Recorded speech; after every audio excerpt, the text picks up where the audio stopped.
بسم اللہ الرحمن الرحیم۔ حضرت امام حسین علیہ السلام کی شہادت کس نے کی؟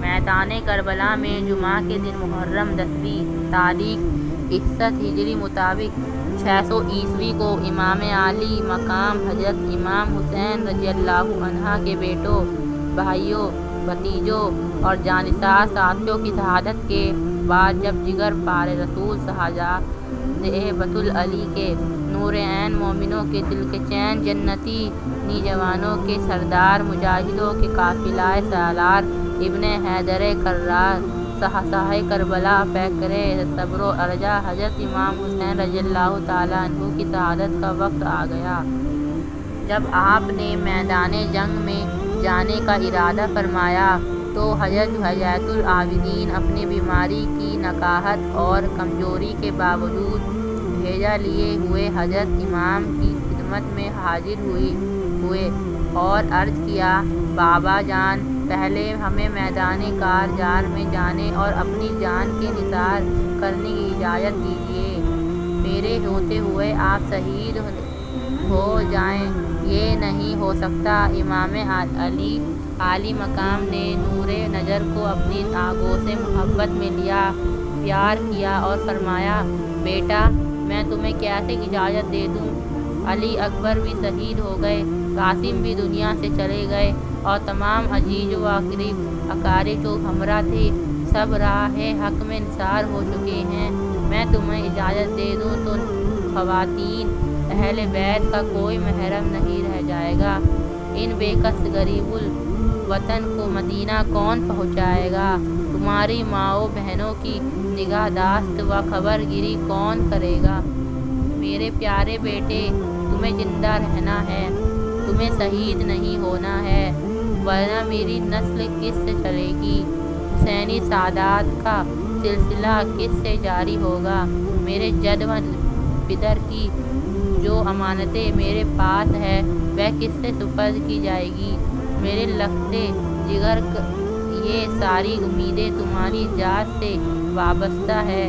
دیکھو میری طرح سو استقامت سے رہنا، راہ حق میں آنے والی ہر تکلیف و مصیبت کو برداشت کرنا اور ہر حالت میں اپنے نانا جان صلی اللہ تعالیٰ علیہ وسلم کی شریعت اور ان کی سنت کی پیروی کرنا۔ میرے بعد تم ہی میرے جانشین ہو۔ تمہیں میدان کارزار میں جانے کی اجازت نہیں۔ پھر امام عالی مقام نے ان کو لگام ذمہ داریوں کا حامل کیا۔ صحابہ اپنی دستار مبارک اتار کر ان کے سر پر رکھ دی اور انہیں بستر جلالت پر لٹا دیا۔ جب امام پاک اپنے خیمہ میں تشریف لائے، صندوق کھولا، قبائے مصری زیب تن فرمائی اور تبرکات میں سے اپنے نانا جان صلی اللہ علیہ وسلم کا عمامہ مبارک سر پر باندھا، سید الشہداء حضرت امیر حمزہ کی ڈھال پشت پر رکھی، شیر خدا کی تلوار ذوالفقار گلے میں حمائل کی سرکائی اور جعفر طیار کا نیزہ ہاتھ میں لیا۔ اس طرح تاجدار کربلا پیکر صبر و رجا سب کچھ راہ حق میں قربان کرنے کے بعد اب اپنی جان نذر کرنے کے لیے تیار ہو گئے۔ بیویوں نے جب اس منظر کو دیکھا تو ان کے چہروں کے رنگ اڑ گئے اور آنکھوں سے موتی ٹپکنے لگے۔ حضرت زینب نے آنسو بہاتے ہوئے کہا، پیارے بھیا۔ بیویوں نے درد میں ڈوبی ہوئی آواز سے کہا، ہمارے سرتاج۔ اور حضرت سکینہ نے روتے ہوئے کہا، بابا جان، کہاں جا رہے ہو؟ اس جنگل میں ہمیں کس کے سپرد کر کے جا رہے ہو؟ جو درندے ننھے علی اصغر پر رحم نہیں کھائے وہ ہمارے ساتھ کیا سلوک کریں گے؟ فرمایا، اللہ تم لوگوں کا حافظ و نگہبان ہے۔ پھر آپ نے تمام اہل خیمہ کو صبر و شکر کی وصیت فرمائی اور سب کو اپنا آخری دیدار کیا دکھا کر گھوڑے پر سوار ہو گئے۔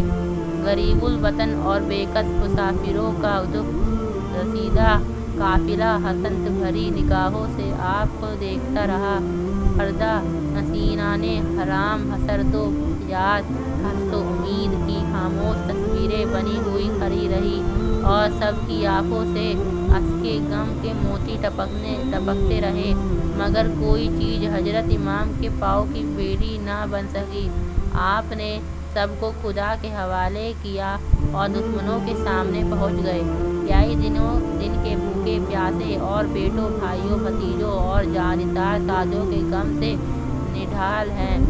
اس کے باوجود پہاڑوں کی طرح جمی ہوئی فوجوں کے مقابلے میں شیر کی طرح ڈٹ کر کھڑے ہو گئے اور ایک پلفتہ انگیز رج پڑی جو آپ کے نسب اور ذاتی فضائل پر مشتمل تھی۔ پھر آپ نے ایک فصیح و بلیغ تقریر کی۔ اس میں آپ نے حمد و صلوات کے بعد فرمایا: اے لوگو، جس رسول کا کلمہ پڑھتے ہو اسی رسول کا ارشاد ہے کہ جس نے حسن و حسین سے دشمنی کی اس نے مجھ سے دشمنی کی، اور جس نے مجھ سے دشمنی کی اس نے اللہ تعالیٰ سے دشمنی کی۔ تو اے یزیدیو، اللہ سے ڈرو اور میری دشمنی سے باز آؤ۔ اگر واقعی خدا و رسول پر ایمان رکھتے ہو تو سوچو اس خدائے شہید و بصیر کو کیا جواب دو گے، اور رسول اکرم صلی اللہ علیہ وسلم کو کیا منہ دکھاؤ گے؟ بے وفاؤ، تم نے مجھے خطوط بھیج کر بلایا اور جب میں یہاں آیا تو تم نے میرے ساتھ ایسا برا سلوک کیا کہ مظالم کی انتہا کر دی۔ ظالموں، تم نے میرے بیٹوں، بھائیوں اور بھتیجوں کو خاک و خون میں تڑپایا، چمن زہرا کے ایک ایک پھول کو کاٹ ڈالا، میرے تمام ساتھیوں کو شہید کر دیا، اور سب میرے خون کے پیاسے ہو۔ اپنے اپنے رسول کا گھر ویران کرنے والوں، اگر قیامت پر ایمان رکھتے ہو تو اپنے انجام پر غور کرو اور اپنی عاقبت پر نظر ڈالو۔ پھر یہ بھی سوچو کہ میں کون ہوں، کس کا نواسہ ہوں، میرے والد کون ہے، میرے والدہ کس کی لخت دیگر ہے۔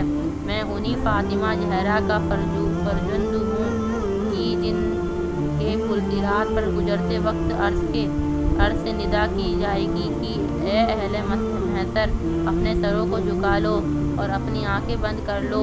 حضرت خاتون جنت 70,000 حوروں کے ساتھ گزرنے والی ہے۔ بے غیرتوں، اب بھی وقت ہے، شرم سے کام لو اور میرے خون سے اپنے ہاتھوں کو رنگین مت کرو۔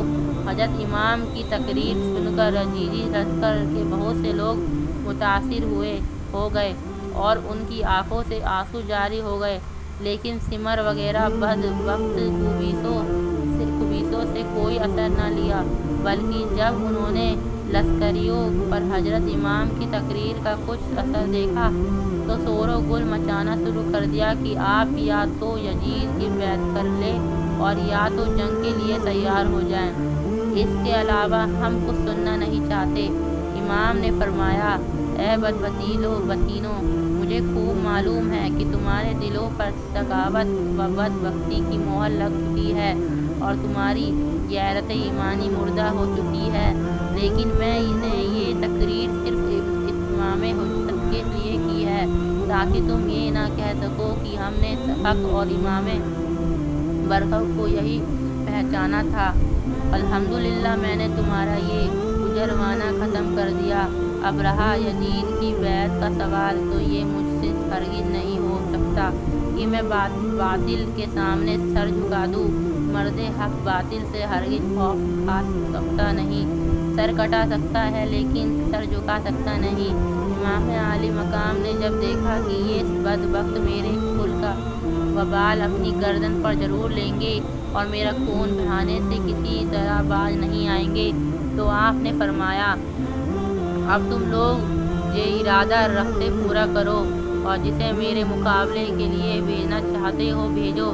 بڑے بڑے مشہور بہادر جو شیر خدا کے شیر سے مقابلہ کے لیے محفوظ رکھے گئے تھے، ان میں سے ابن سعد نے سب سے پہلے تمیم بن قحطبہ کو حضرت امام سے جنگ کرنے کے لیے بھیجا، جو ملک شام کا نامی گرامی پہلوان تھا۔ وہ غرور و تمکنت گھمنڈ سے ہاتھی کی طرح جھومتا ہوا اور اپنی بہادری کی تینکیں مارتا ہوا حضرت کے سامنے آیا اور پہنچتے ہی آپ پر حملہ کرنا چاہا۔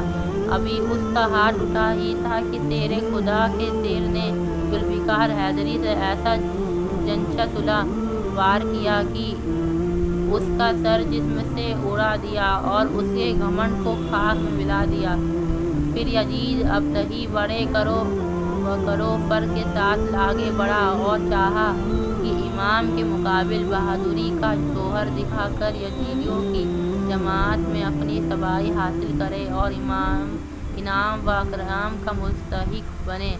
آپ کے سامنے پہنچ ایک نعرہ مارا اور کہا کہ شام و عراق کے بہادرانے کو سکن میں میری بہادری کا گلگلہ چرچا ہے۔ میں روم و مصر سے صحرائے آفاق ہوں، بڑے بڑے بہادروں کو آگ چپکتے ہوئے موت کے گھاٹ اتارتا ہوں۔ ساری دنیا کے لوگ میری شجاعت و بہادری کا لوہا مانتے ہیں اور میرے سامنے بھیڑ بکری کی طرح بھاگتے ہیں۔ کسی میں مجھ سے مقابلہ کی طاقت نہیں۔ آج تم میری خفت اور میرے داؤ پیچ کو دیکھو۔ امام عالی مقام نے فرمایا، تو مجھے جانتا نہیں، میں اپنی رگوں میں ہاشمی خون رکھتا ہوں۔ فاتح خیبر شیر خدا علی مشکل کشا کا شیر نر ہوں۔ تم جیسے نامردوں کی میری نگاہ میں کوئی حقیقت نہیں۔ میری نزدیک مکھی اور مچھر سے زیادہ تیری حیثیت نہیں۔ سامی جوان یہ سن کر آگ ببولا ہو گیا، فوراً گھوڑا کودا اور آپ پر تلوار کا وار کر دیا۔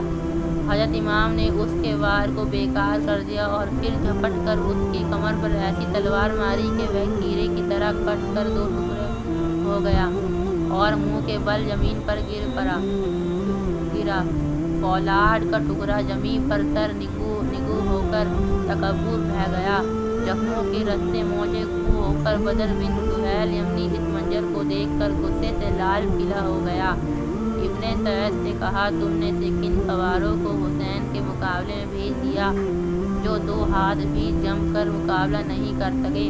میرے چاروں بیٹوں میں سے کسی ایک کو بھیج دے، پھر دیکھ ابھی منٹوں میں حسین کا سر کاٹ کر لاتے ہیں۔ ابن سعد نے اس کے بڑے بیٹے کو اشارہ کیا۔ وہ گھوڑا کوداتا ہوا امام عالی مقام کے سامنے پہنچ گیا۔ آپ نے فرمایا، بہتر ہوتا کہ تیرا باپ